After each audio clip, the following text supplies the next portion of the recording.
le docteur Djanguina Diarisso, professeur à l'université de Thiès, à l'UIT, au département génie électrique.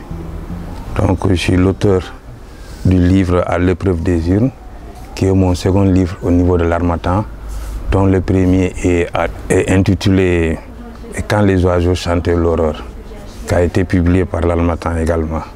Donc c'est mon second livre publié par l'Harmattan et c'est mon 6e roman publié. Ce qui m'a d'abord motivé, c'est parce que à l'époque j'ai participé au mouvement démocratique malien à Dakar. Donc j'étais parmi les principaux animateurs, avec Feu Toto Diarra également, il y avait le doyen Amadou Diarra, Souleymane Koné, etc. Donc eux ils étaient des aînés par rapport à nous, Toto. Il y avait aussi le docteur Falemé, qui était également étudiant comme nous. Et donc on s'est fréquenté dans ce cercle et on travaillait. Donc moi, c'est à partir maintenant de ma participation active dans ce mouvement qui m'a poussé à écrire. Donc j'ai fait une prise de conscience, sachant que ce que je peux apporter comme apport dans le mouvement, c'est d'écrire. Parce que physiquement, comme je ne peux pas être sur place, donc je peux contribuer en écrivant, ce qui m'a motivé à beaucoup écrire.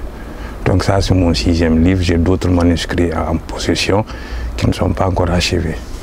Ce roman nous renvoie un peu vers l'organisation sociopolitique de notre société.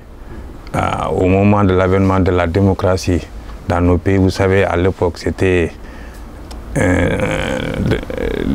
des pays gouvernés par des militaires, sauf le Sénégal, qui était un îlot de démocratie.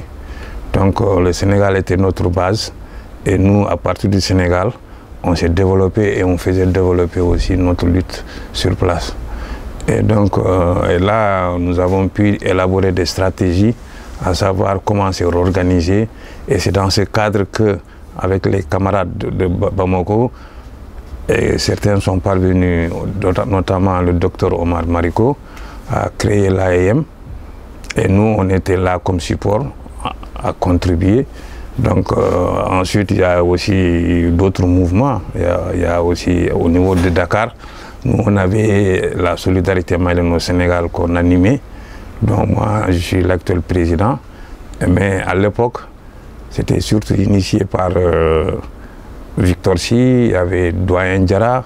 Ils étaient les principaux animateurs. Nous étions relativement beaucoup plus jeunes par rapport à ces gens-là. Donc ensuite, il y a eu aussi le mouvement politique que nous avons pu développer, animer et mis sur place. Donc voilà ce qui m'a beaucoup motivé à écrire. Donc c'est une façon de contribuer au développement de la lutte.